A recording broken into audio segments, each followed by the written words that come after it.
Cope with thousands of forest fires, which are sending thick smoke across the region. Most of the fires are being started to clear land for plantations. The haze is causing health problems for local residents and wildlife. As Rifan Devastono reports from Kalimantan. Firefighters and volunteers struggle to put out this fire, one of the thousands of hotspots burning across the island.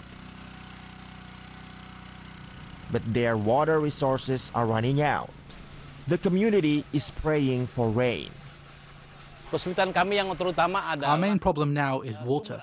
Here in Palangkaraya, the long dry season has made our water sources run dry. It's difficult to get water close to the hotspots. From the air, their homes are barely visible through the haze.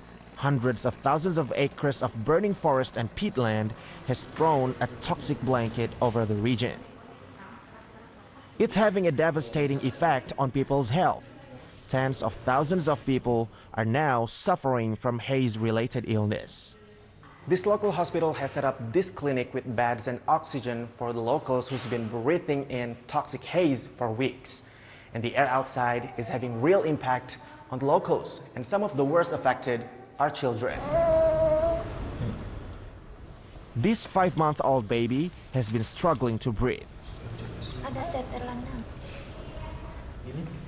He's being treated alongside his sister. Endangered orangutans are also suffering, while the fires destroy more of their shrinking habitat.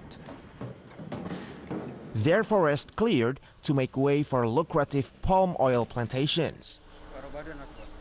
Indonesia is the world's largest producer, and these fires were lit illegally to clear more land. Helicopters waterbombed hotspots, and thousands of troops have been deployed to fight the fires. These peatland fires released enormous amounts of carbon dioxide into the atmosphere.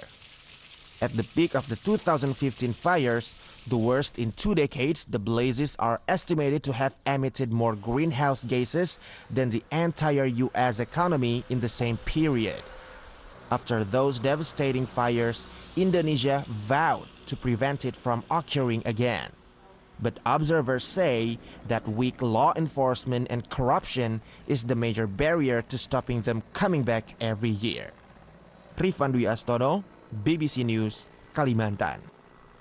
Shifting now our attention to the front page of the Straits Times newspaper of Singapore, and it is leading with one of our main stories, the haze cloaking Singapore and Malaysia now for a second week. It says air purifiers will be issued if the haze worsens for students undergoing examinations, and employees who work outside are being given masks to help filter the air.